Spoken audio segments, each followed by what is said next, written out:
Hello, my wonderful BIAFRA brothers and sisters, family members, viewers, subscribers, and my well wishers, and also ladies and gentlemen of the press. I welcome you all to this Obonga news where I carry come for now. There's one headline I saw this morning and I was triggered. I was moved. I was flabbergasted to bring it to the general notice. How a book they are falsely labeling Igbo people as invaders of Ife Kingdom from Nigerian schools, still trending, whereby the history of Nigeria, how it started, the amalgamation and the rest of them, what led to the Biafran War, the amount of people being killed, and the trajectory of the Igbo people, and also the so-called Fulani invaders when they invade Nigeria, have been taken off from the history of Nigeria. Make una see part of the things why people need to know that Igbos generally does not belong to Nigeria. They need to have their own nation whereby their affairs will be handled, especially, will be handled by the same people called Igbos. Hear the headline before I say other things I have on my mind. Withdraw the book falsely labeling Igbo people as invaders of Ife Kingdom from Nigerian schools. IPOB tells government of the day. The book is still in circulation, but our history have been removed totally from the Nigerian curriculum and other of their of the subjects they are dealing in the Nigerian society today. What does that signify? He have already made us to know that we do not belong to Nigeria. And they know the truth, but only they are hiding it from the general public. Anyway, we have another headline here. Make gonna see what thing that happened for US. Former US President Donald Trump was found guilty of fraud. This fraud is being perpetrated for God knows when, many years ago. And the case was judged at the court in New York. And the attorney found Trump guilty of fraud. But if this happens to be in Nigeria now, according to APC defending Tinubu, they will tell you it happens years ago. He was not indicted. He was not indicted when 23 years ago, $460,000 is a whooping huge amount of money that can change. Even some states don't have that then as their GDP. 460,000 naira, divided by naira for you to know how much we are talking about. Somebody forfeited it and you tell me it is not indictment. He's not charged at any court. He's not tried at any court. Okay, that means he has become a Father Christmas 23 years ago, even when he was starting his life. APC. Anything that the APC cannot do does not exist. That's the simple truth. Soludo suspends 4 school principals for disobeying Anambra's free education policy. Where my good people, help me share this message, like, comment, and make sure you subscribe to my channel because we are about to take off now. No time to take time. The indigenous people of Biafra, IPOB, has ordered all the indigenes of the southeastern Nigeria, including IPOB members, to burn every copy of Sola Akinyemi's book titled Fundamentals of Civic Education for Basic 8 if the government does not withdraw them from schools within 14 days. Akinyemi's book has generated controversy for noting that Igbo people used to invade Ile-Ife in present-day Osun State, southwest of Nigeria. On page 38 of the book, the author termed some historical figures as courageous people. The author mentioned Moremi of Ife, Efronye Turumbu, Bayajida, Amina of Zaria, and Jaja of Opobo in the list of heroes and heroines in the book, and provided some historical activities they performed at various times during their existence. On the same page, Akinyemi noted that Moremi Ajasoro of Ile-Ife played a vital role in the defeat of Igbos, who always came to capture her people as slaves. He noted that Moremi of Ife, Moremi Ajasoro, as popularly called, hailed from Offa. She lived in the 12th century. She was married to King Oranmiyan of Ife, later Oyo State of today. In her days, there was a serious problem in her community. The problem was the invasion of the Igbos, who always came to capture her people as slaves. She felt concerned and decided to solve this problem at all costs. She allowed herself to be taken captive by the enemy, and because of her beauty, their king married her. While she was there, she got all their secrets and fled back to Ile-Ife and gave her people all the information they needed to defeat the enemies. Eventually, the enemies were defeated and she was reinstated to her husband, King Oranmiyan of Ife, later Oyo of today. Reacting to the content of the book, IPOB, in a statement issued by its media and publicity secretary, Ima Powerful, on Thursday, described the book as an evil and distorted history book, adding all schools in the Alibo Southeast should reject that book and must not allow it to be sold to school children in the southeastern part of the country. IPOB said the book contains false labeling of southeastern people as invaders and troublemakers when we are not. IPOB said the current Minister of Education, a tribalist, and the Yoruba author are masterminding an ethnic hatred against Ndigbo by distorting history in the civic education subject. For the Nigerian Ministry of Education to approve such ethnic hate-based textbooks that describe Ndigbo as invaders and troublemakers is very disappointing and unfortunate.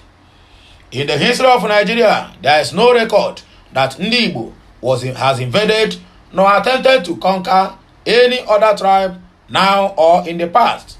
Ndigbo has never had a history of invading other tribes.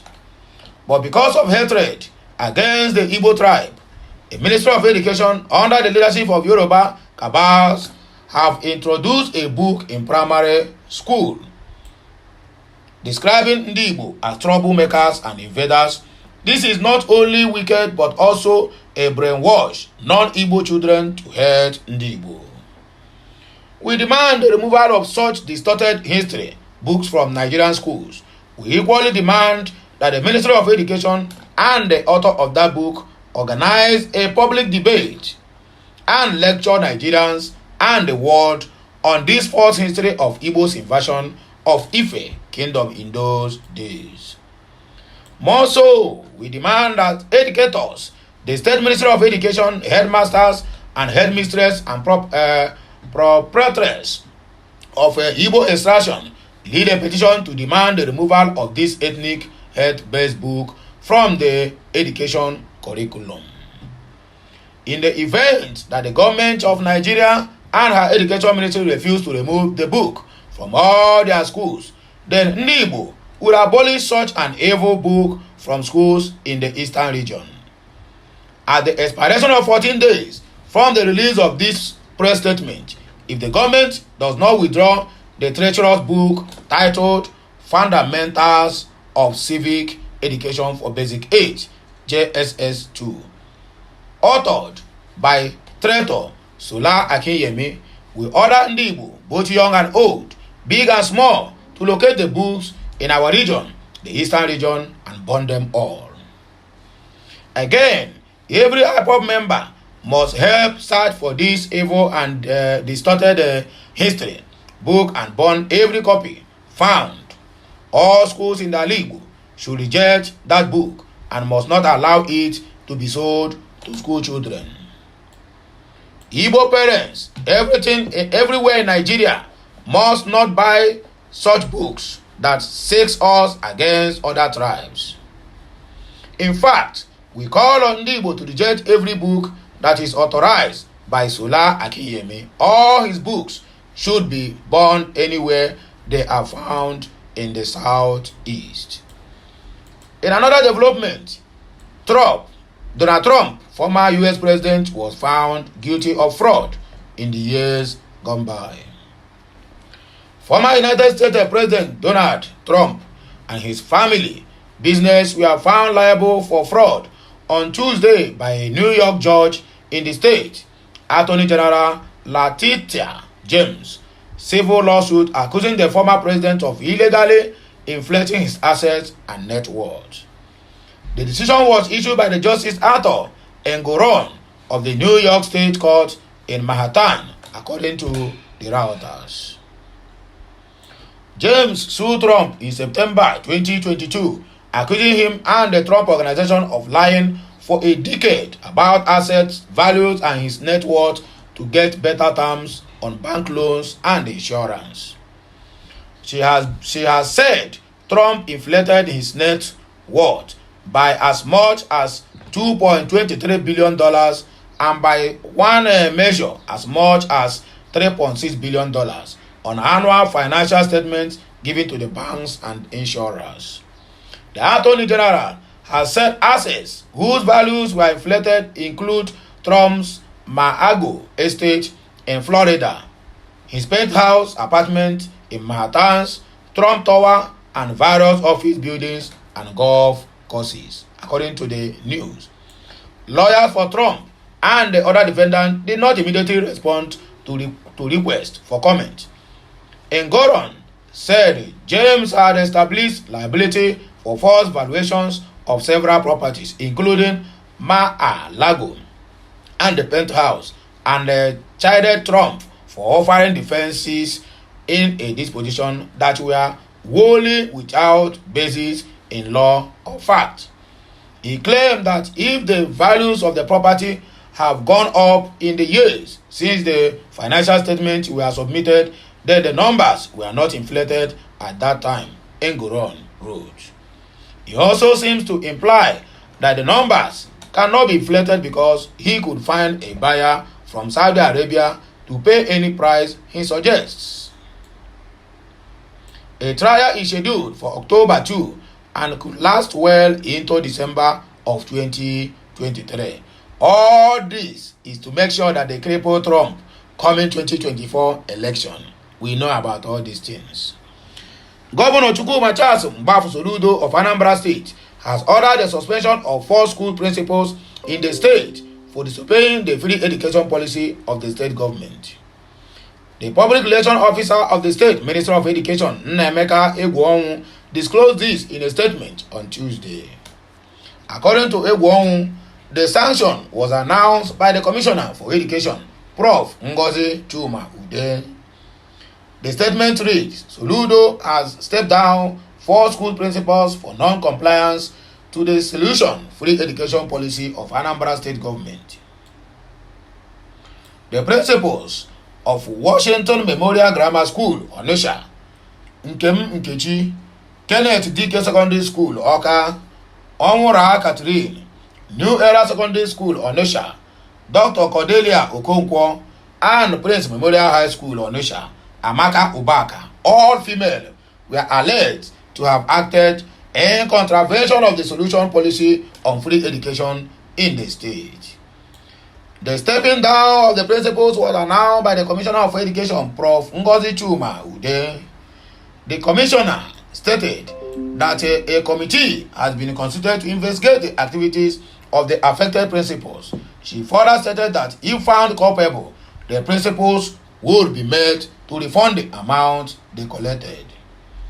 It is surprising that after a series of announcements on the solution free education policy by Mr. Charles Soludo, the principals could still be alleged to have flouted the policy and continue collecting of school fees from their students. It will be recalled that Soludo, during his visit to Premier Primary School, Odume Obosi, and Adogers Secondary School, Onitsha, announced that in line with the solution-free education policy, no children from early childhood education and the development up to junior secondary school is required to pay any fee or whatsoever. While no student in the senior secondary school pay anything more than 5,000 naira, the policy was further amplified by the governor in a meeting he had with the principals and head teachers at the International Conference Center, Oka, which happened on Saturday last week. So, my wonderful people, viewers and subscribers, now here we will take stop. If you get this message, do me one favor. Help me to like, share, comment, and make sure you subscribe to my channel. Turn on the notification icon, be notified each time we go live or post something new on this channel. I'll be right back again with another blockbuster. Have a nice day. May the good Lord bless you all as you do the needful. Bye for now. Kemesiano.